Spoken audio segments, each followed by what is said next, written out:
ಸ್ನೇಹಿತರೆ ನಮಸ್ಕಾರ. ನಾನು ನಿಮ್ಮ ಮಳವಳ್ಳಿ ಸೂರಿ ಡೈರಿ ಯೂಟ್ಯೂಬ್ ಚಾನಲ್ಗೆ ನಿಮ್ಮೆಲ್ಲರಿಗೂ ಸ್ವಾಗತ ಸುಸ್ವಾಗತ.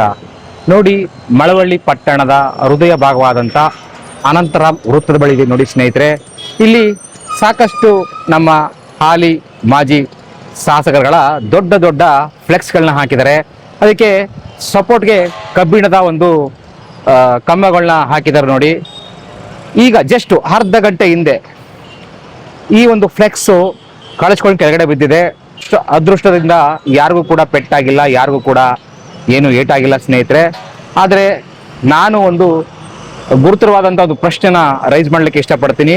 ಮಳವಳ್ಳಿ ಪಟ್ಟಣ ಪುರಸಭೆಗೆ ಈ ರೀತಿ ಒಂದು ಅನುಮತಿ ಕೊಡಬೇಕಾದ್ರೆ ಅಲ್ಲಿ ಸಾಕಷ್ಟು ಮುನ್ನೆಚ್ಚರಿಕೆಗಳನ್ನ, ಸೇಫ್ಟಿ ಮೆಷರ್ಸ್ಗಳನ್ನ ತಗೊಬೇಕು. ಈಗಿರುವಂಥ ಪುರಸಭೆ ಮುಖ್ಯಾಧಿಕಾರಿ ಅವರು ಯಾವುದೇ ರೀತಿಯ ಒಂದು ಮಳವಳ್ಳಿ ಪಟ್ಟಣಕ್ಕೆ ಉಪಯೋಗ ಇಲ್ಲ ಸ್ನೇಹಿತರೆ. ನೋಡಿ, ಇಲ್ಲೊಂದು ಹೂವಿನ ಚಿತ್ತಾರದ ರೀತಿಯಲ್ಲಿ ಡಿಸೈನ್ ಮಾಡಿದ್ದಾರೆ. ಇದರಿಂದ ಸಾಕಷ್ಟು ವಾಹನಗಳು ಬಳಸ್ಕೊಂಡು ಬರಬೇಕು. ಭಾರಿ ವಾಹನಗಳು ಬಳಸ್ಕೊಂಡು ಬರಲಿಕ್ಕೆ ಸಾಕಷ್ಟು ಸಮಸ್ಯೆಗಳಾಗತ್ತೆ. ಹಬ್ಬ ಮಾಡಬೇಕು ನಿಜ, ಮಳವಳ್ಳಿ ತಾಲೂಕಿನ ಅತಿ ದೊಡ್ಡ ಹಬ್ಬವಾದಂಥ ಸಿಡಿ ಹಬ್ಬನ ಮಾಡಬೇಕು ನಿಜ.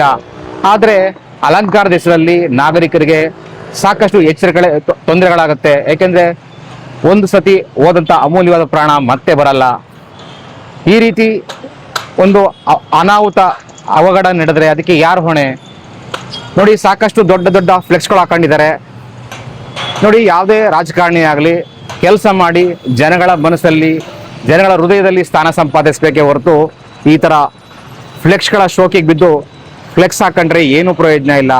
ಕೆಲಸ ಮಾಡಿ ಜನಗಳ ಹೃದಯದಲ್ಲಿ ಸ್ಥಾನ ಸಂಪಾದನೆ ಮಾಡಲಿ ಅಂತ ಆಶಿಸ್ತೀನಿ.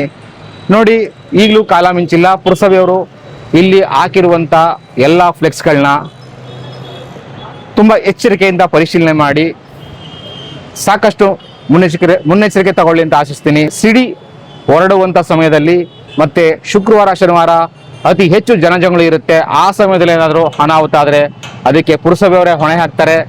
ಇದನ್ನು ಎಚ್ಚರಿಸ್ಕೊಳ್ಳಿ ಅಂತ ನಾನು ವಿಡಿಯೋ ಮಾಡ್ತಿದ್ದೀನಿ. ಧನ್ಯವಾದ ಸ್ನೇಹಿತರೆ.